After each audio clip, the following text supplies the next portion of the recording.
Welcome back to The Fives, everyone. This is episode 52. We've hit 1 year.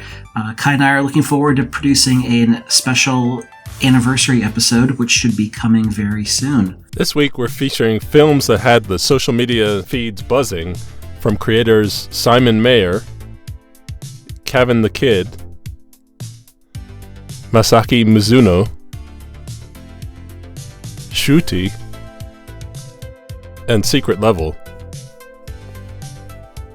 I'm John Rogers. And I'm Kai Turner. Number one. Workout lover. People don't mean to be cruel. It's just when you look like me, people don't really see you. They see monster. Our first film this week is coming from Simon Meyer, a Berlin-based filmmaker. And this film is an untitled, lonely Frankenstein spec ad that really kind of took that end of the Halloween season by storm. In my opinion, I think this wins the Halloween for Best AI Halloween Film. And it really set up a great premise of Frankenstein lives among us, but he's lonely and he can only really go out and be himself one day a year, one season a year of Halloween. So it's just a really fun premise that really grabs you easily. And it was extremely well produced. Frankly, it'd be hard to find that this was actually AI that was used in making this, but indeed, the filmmaker confirms that this was used with Higgs Field and Google DeepMind and other tools. So I think this is a great project that I'd love to see more work from Simon. I'd love to see more stories about this Frankenstein character, even if we're not in the Halloween season. Yeah, this piece shows what creators can start to explore as the technical challenges start to go away. It's a great example of what charities and nonprofits could do to raise awareness and to run seasonal campaigns as quickly as they can imagine them. And it's also a credit to Simon as a filmmaker, and it shows how someone can create a witty, meaningful concept and execute it solo now. It's all down to the creativity of the filmmaker. Number two.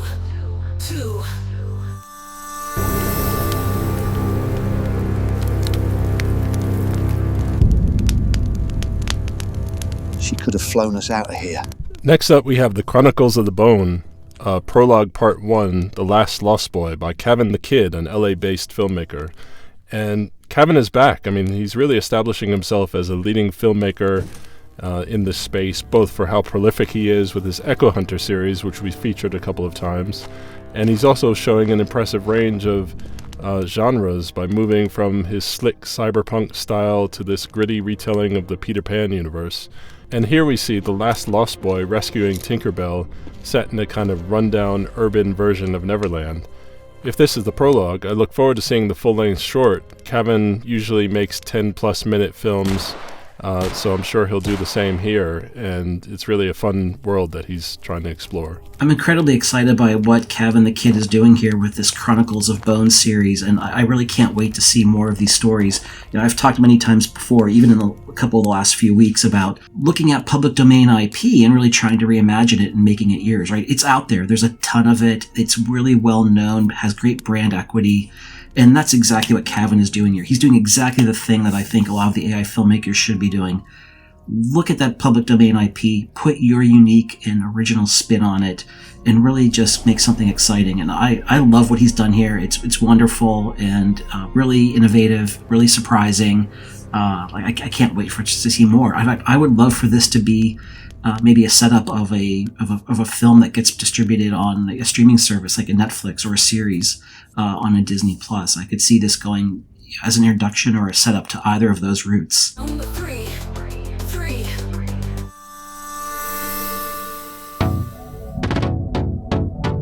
Our third film this week is Wave, coming from the Tokyo-based filmmaker Masaki Mizuno and the team that he works with at Khaki Tokyo. And this is a really exciting film. It's a hybrid of live action and traditional visual effects and AI. So it's really bringing traditional filmmaking techniques, marrying them with what AI can offer, and really creating a really fun, exciting video, essentially where the world morphs around this dancing character and it moves with him. It's very exciting. It got a lot of attention, and I think this shows what could be commercial level work today that could be distributed and produced. Yeah, this piece is really visually captivating. It reminds me of the early AI video days when people were using tools like Deforum, but this is definitely an upgraded version without all the usual artifacts that we saw back then. It's cohesive and coherent, and it reminds me of a Spike Jonze music video in that it uses this really distorting effect masterfully to support the aesthetic of the video. This is another example of how AI is enabling new forms of creative expression when put in the right hands. Number four.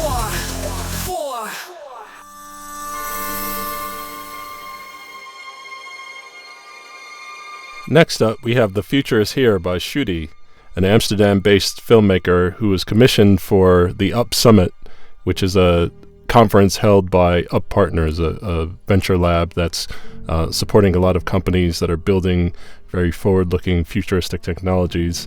And I like to see these positive narratives, especially since there's so much fear, uncertainty, and doubt when it comes to the accelerating pace of technology. And even tech enthusiasts like AI creators tend to gravitate to dystopian cyberpunk narratives, so it almost feels at times like the world's worst possible outcomes is a fait accompli.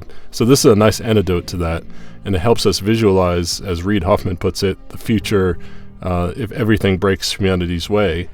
And I think when it comes to filmmaking, the next challenge would be, how do you set up a positive vision of the future like this that still allows for the dramatic tension needed to carry a longer narrative? What I love about this film is that Shueti has really created a story that it's hard to tell where the AI begins and where the real world starts. It really is so seamless, so perfectly crafted.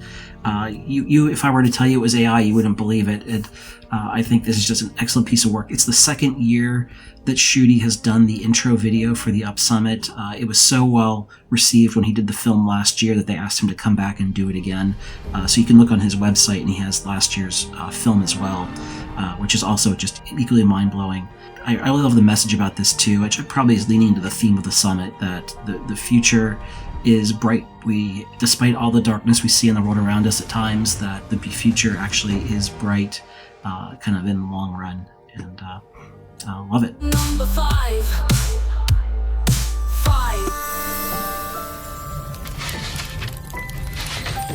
All right, transitioning from the future to our final film this week, and that is The Holidays Are Coming, and indeed they are. This is the second year that Coca-Cola has asked LA-based filmmaker Jason Zada and his team at Secret Level to produce their annual Christmas ad. And I think what's really important here, I know this ad's been well seen and well discussed online, so we're not really adding anything there, but I think the important point here that I wanted to discuss was this really shows that despite a lot of the negativity that is perceived around AI storytelling and AI filmmaking, that the reality is the consumer doesn't care, and that Coke wouldn't come back for a second year if they were worried about any kind of negative blowback or response from consumers. And that they thought it was successful enough last year to come back and redo it again really just says that the consumer doesn't care. And I would encourage all the AI filmmakers to keep that in mind, that some of the dialogue on Twitter can get pretty negative, or LinkedIn even sometimes, and just ignore it. I mean, most of them are already, but just ignore it, because the consumer doesn't care. And I think that's really the main takeaway here. And the other note here is, of course, it's a beautiful ad.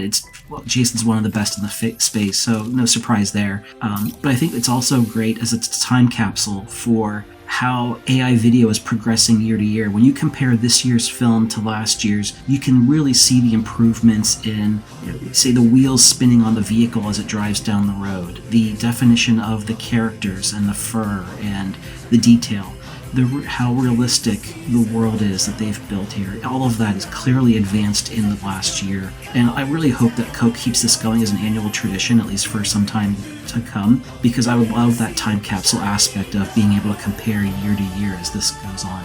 Yeah, John, I think that's a great point. I mean, last year it was a lightning rod for controversy, and this year the controversy has been amplified even more so by a climate that's even more polarized when it comes to AI-generated content.